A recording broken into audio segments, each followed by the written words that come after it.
As a Somali American who lives in Minnesota, it's really disheartening to hear and to read comments about my community, to hear people write, go home. To those people, I want you to know that America is home. I have lived in America since I was 7 years old. So when you tell me to go home, I think, okay, do they want me to go to Minneapolis, where I first lived, or maybe to St. Paul, or Brooklyn Park? Again, we are your neighbors. We are your teachers. We are your principals. We are your lawyers. We are your, you can fill in the blank. We are Minnesotans.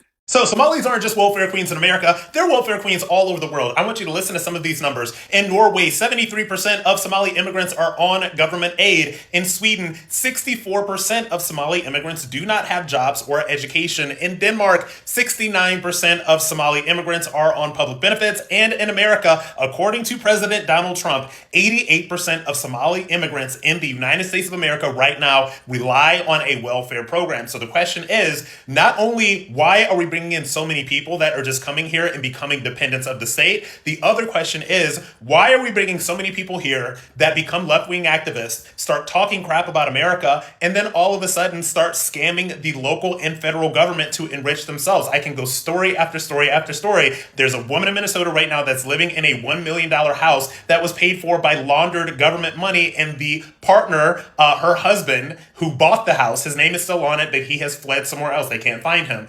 We all know the feeding our children scandal that's going on in Minnesota right now, where they've literally stolen hundreds of billions of dollars from local and federal governments. So the question is, why are we importing so many people from Somalia into America?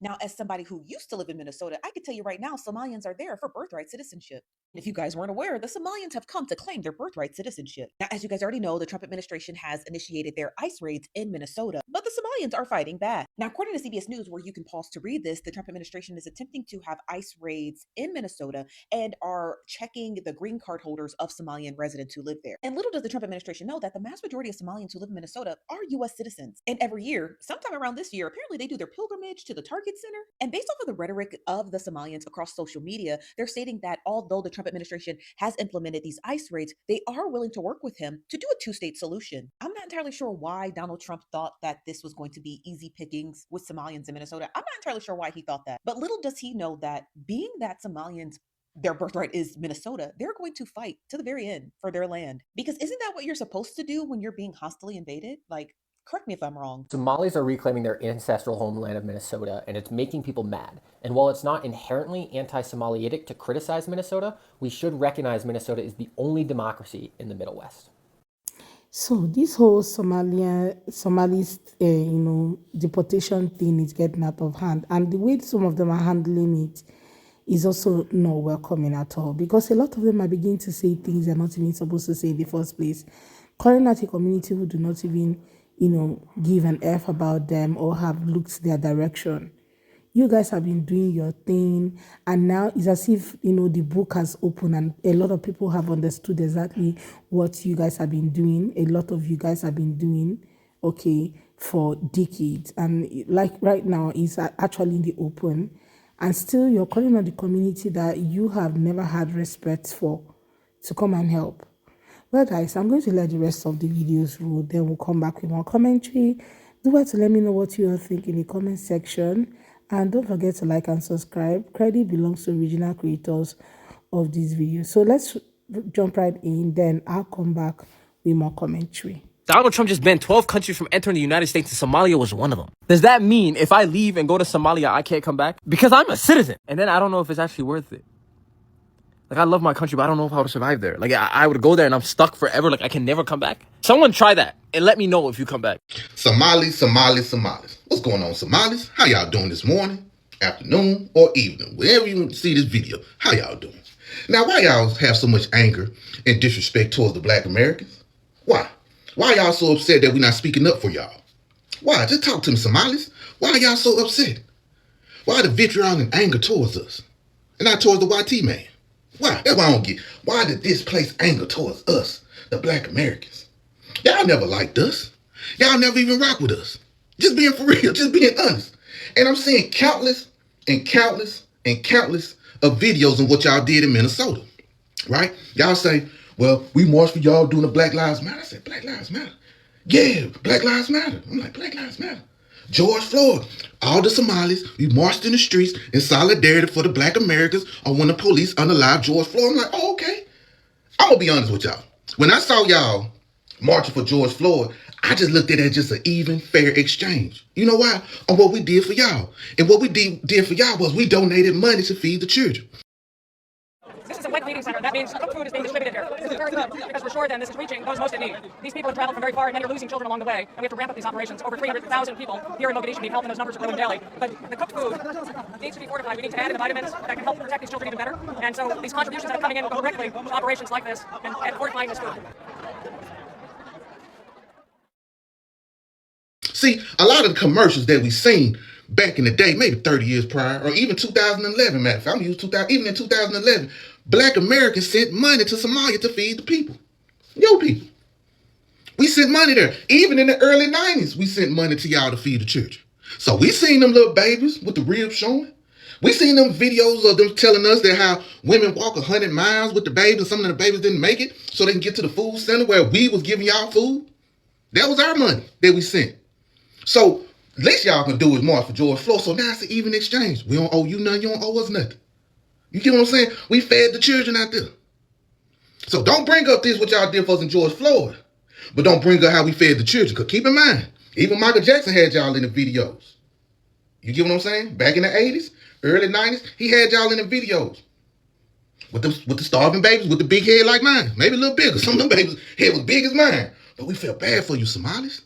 And I thank y'all for marching. Now, we don't owe you nothing now. You don't owe us nothing, and we don't owe you nothing. Okay? Y'all have a good one, Somalis. You mean to tell me that you came all the way to America, claim asylum, get put in position, only to scam? To grow. On Thursday, the Department of Justice filed a 9-count indictment against Usman Kamara, the 45-year-old now charged with wire fraud, bribery, and money laundering. Federal prosecutors say that he owned a small grocery store in North Minneapolis and claimed to be feeding 1,000 kids a day, 7 days a week during the pandemic. I'm supposed to be having a civil war that's been going on since 1991. You came here for a better life, only to commit fraud. Mr. Adao, can we ask you some questions? Assad Adao did not want to talk outside St. Paul Federal Court. How many vulnerable people did you leave sitting in the snowbank so you could line your own pockets? But once inside, he admitted on the record that his company, Legal Human Services, ripped off taxpayers to the tune of $2.7 million while falsely claiming to help 250 people find housing. I never understand it, how so many people come from other countries that are going through some of the craziest things only to come over here and grape the citizens, grape the system, grape the job market, not learn the language, be racist, and the government allows it. Donald Trump posting on Truth Social that he will terminate the temporary protected status for Somalis in Minnesota. But not anymore. I actually like how people are bringing a receipt to some of the, things that they've committed over the years, because a lot of them have come on to tell us how they are the reason why America is thriving, that the fabric of America and all of that, so that they have always been the best thing that happened to America and everyone, right? How they helped build America.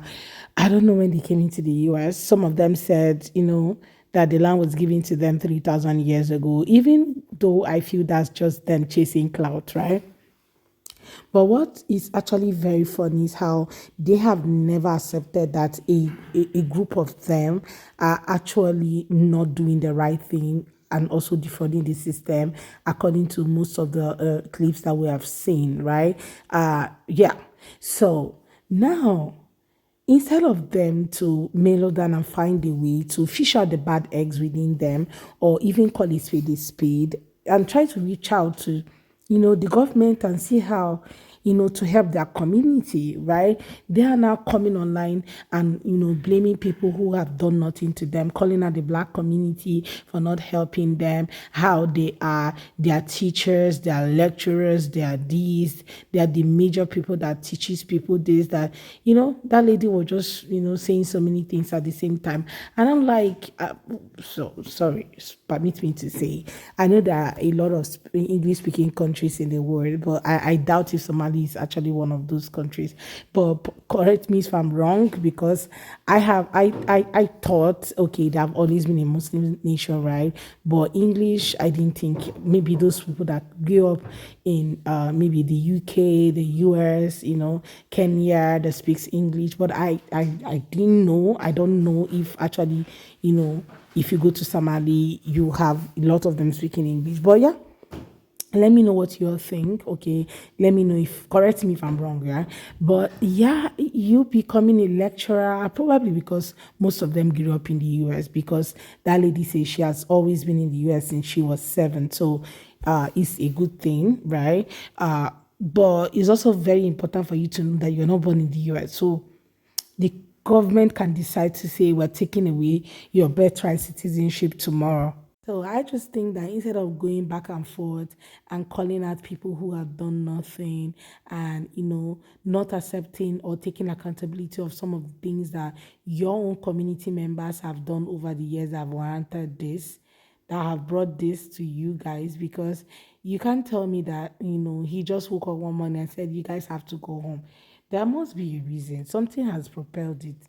Something must have propelled it. Why Somali? That's not the only country that is in the US. There are other people also. Yes, Latinos have their own fair share, but that doesn't still change the fact that some of the things that people are calling out are actually real numbers, things that have happened. Okay, with the housing thing, with the food stamp thing, Medicaid, people have just called out so many things that your own people have done for decades or for years that didn't go well. Somehow people talk about welfare queens, so many of them being welfare queens, okay, not doing anything, but they also get something from the government. Ah, if you say that you're working, you see how people are crying about their food stamp, and everybody supported them, because these are people who are working every day but are not able to provide foodly for their family, because their whatever thing they make from their workplaces are not even enough to take care of themselves, let alone taking care of other bills. So the government decided to find a way to help them. But for a group of people who have decided not to work or do anything, then that's actually a no-no. Okay, you can't be taking from taxpayers' money and expect everyone to just keep quiet and fold their hands and watch you and just be happy with you. I guess that's why a lot of people are calling you guys out, and you guys are thinking, oh, that you guys are supposed to be supporting us because we are actually black. No, you can't be black overnight, right? You can't actually be black overnight, because this was you saying that you are not black, right? So you can't just come out and just be black overnight. If you say that this is, what you are right now, then you have to go back to maybe turn back the hands of clock and say the truth that you are black also, not just saying it in the future or in the present. Anyway, guys, let me know what you want to take in the comments. Let's have that conversation. Please do well to like and subscribe. And credit belongs to original creators of this video. See you all on my next. Don't forget to like and subscribe. Bye, guys.